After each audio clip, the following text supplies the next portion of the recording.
This video is going to take you on a tour of the Gimp work area. Now, after you've downloaded and installed your Gimp program, go ahead and open it up, and you're going to see a few windows pop up onto your monitor. I'm going to go ahead and do that now. And these are the three windows I was talking about. Over here on the far left, you've got your toolbox. Here in the center, you've got your work area or your canvas window. And over here on the right, you have your dock window, which holds your dialog boxes, though. Like, for example, the channels, the undo history, and the layers, as well as any other dialog box you want to add here. And you can do that by hitting this little arrow here. I mean, there's a couple of ways you can do it. This is just one. Go to Add Tab. And let me move this over here. Go to Add Tab, and you can select from any of these items over here to add into your dialog box. For example, paths and color map. And you can see the more that we add, the more crunched this gets.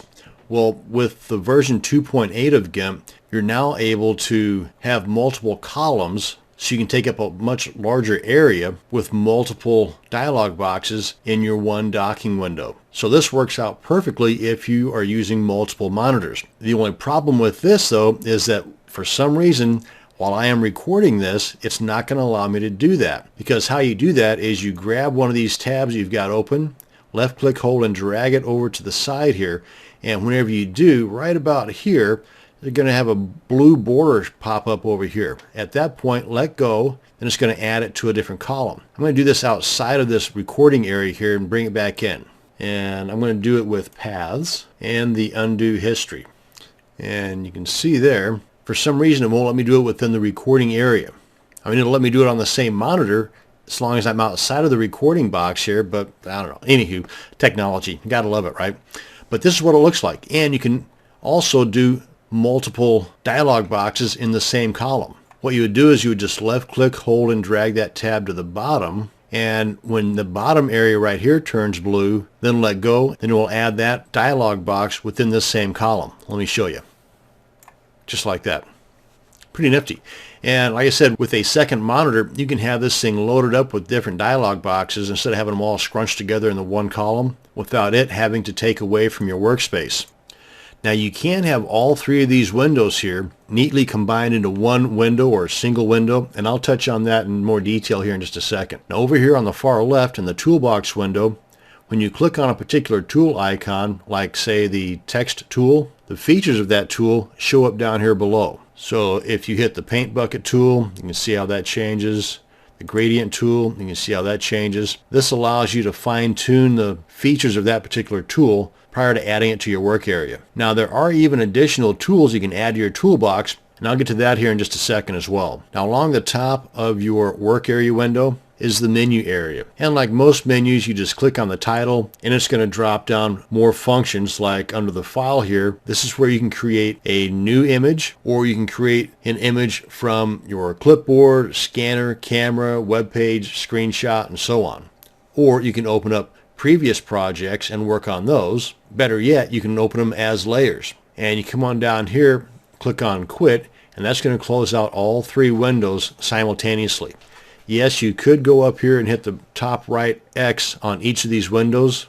Actually, if you hit this one, it'll close out all three of them. But the best way to close out your program is to come up here under File and then click on Quit, or use the keyboard shortcut holding down your Control key on your keyboard while at the same time hitting the letter Q. Now over here under Edit, if we come on down to Preferences, and over here in the left window under Toolbox, this is where you can select some of these tools over here that maybe you feel that you're not going to be needing. You can just toggle them off or on.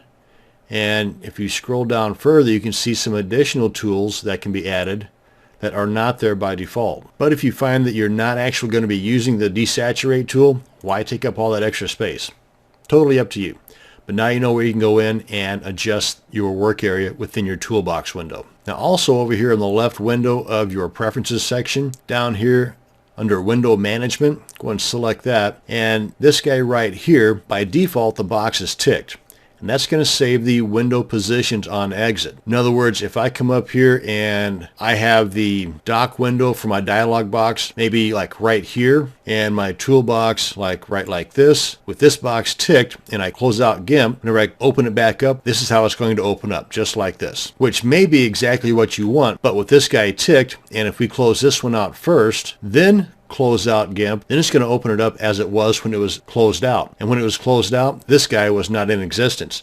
So when you open it up, again with this box ticked, it's only going to open up the main work area and the toolbox. Now that you know that, you want to make sure that you close out GIMP the right way. And that is again up here under File, go to Quit, instead of closing out the individual boxes. But if you do happen to do that by mistake, where you close one of these guys out first and then close out GIMP, you can always come back in here and reset saved window positions to default values. Or you can untick this box here and arrange the windows the way that you want them to show up each and every time, and then click on Save Window Positions Now. That way, no matter how you close it out, it's always going to be opened up the same way that it was whenever you clicked on this guy right here. And while you're in the Preferences box, you might want to go ahead and check out some of these other items here as well. Let's go ahead and close this guy out. Go ahead and click on OK. Now up here under the menu area, if we go to View,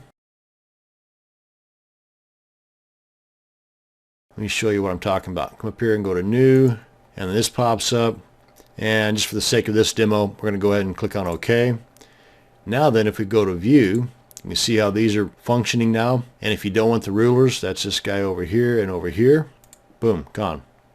Come on back up to View. And if you happen to inadvertently click on this one to where it no longer shows the menu bar, you might be thinking, oh my goodness, now what am I going to do? At least that's what I thought the first time that happened to me. Well, no biggie. Just right click on your image area and you've got your menu right here. And you can come back to View, come on back down. Let me do this up here so you can see. Right click, go to View, come on back down here and show menu bar once again. There you go. And I also wanted to show you how you can get all these three windows to show up in one window. Come up here to Windows, click on Single Window Mode. Boom, there you go. Now some people prefer this. I myself, since I do work with multiple monitors, I prefer the multiple window view. That way I can take my dock window full of my dialog boxes and toss them over onto the other monitor, and it gives me much bigger work area to play around with. But now you know how you can get the single window mode going.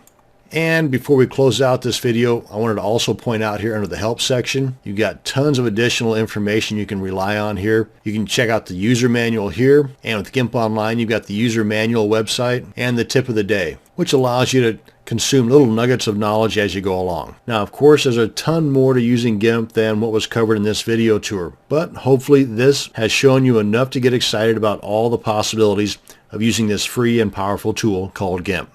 Thanks for watching and have a great day.